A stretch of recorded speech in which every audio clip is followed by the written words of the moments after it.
Researching recent products at the start of the project made me realise the typical forms and conventions of real media products out today.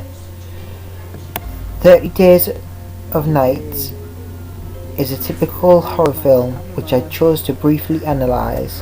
However, I did look through around 20 horror films including Nightmare on Elm Street and The Exorcist and Paranormal Activity.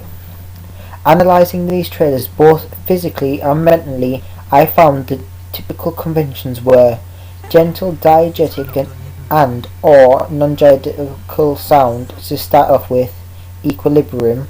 During the disruption, lots of fast-paced shots and sounds that complements the action on screen. A disturbing shot, often someone killed, dead or hurt. More disequilibrium, horror scenes, then equilibrium. The editing becomes apparent, more shots, more cuts, and more transitions during the disequilibrium scenes. Most often has a vulnerable character and villain. The soundtrack often changes to create thrill. There are text cards, a scare shot at the end of the trailer, title card and credit block. In my horror trailer, I found some of these I used and followed some of these conventions.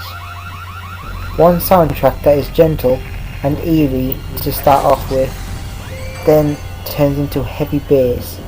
I have equilibrium at the start, flashbacks, a disturbing shot, often someone killed, dead or hurt.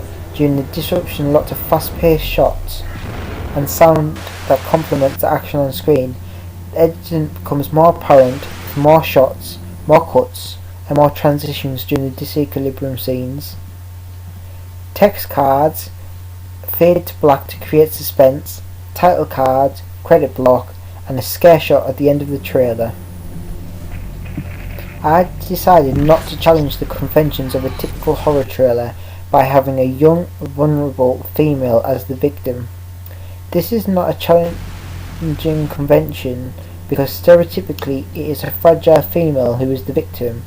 I also had a dominant female as the villain, which however does challenge the conventions. Looking further into forms and conventions of horror trailers and films, I found that horror trailers don't often follow a narrative. Although the actual film will follow a narrative, the trailer doesn't, as it would give too much away. My horror trailer doesn't follow the correct form of this theory. It is not a linear theory, as the trailer is not in chronological order, the narrative cannot be followed.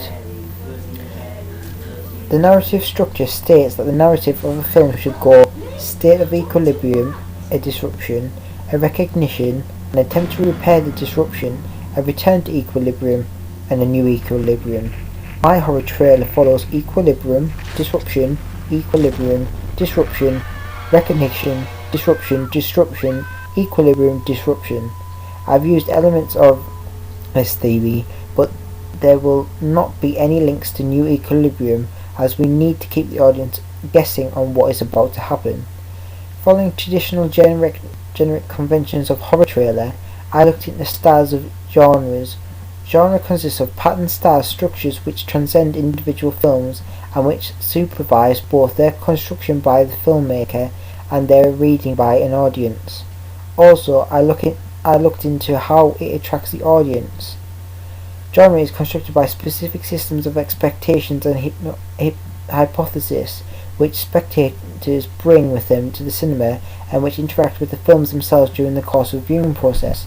Therefore, I believe the audience will bring their own knowledge of the horror genre and have certain expectations of the trailer that I can play with in order to give them pleasure.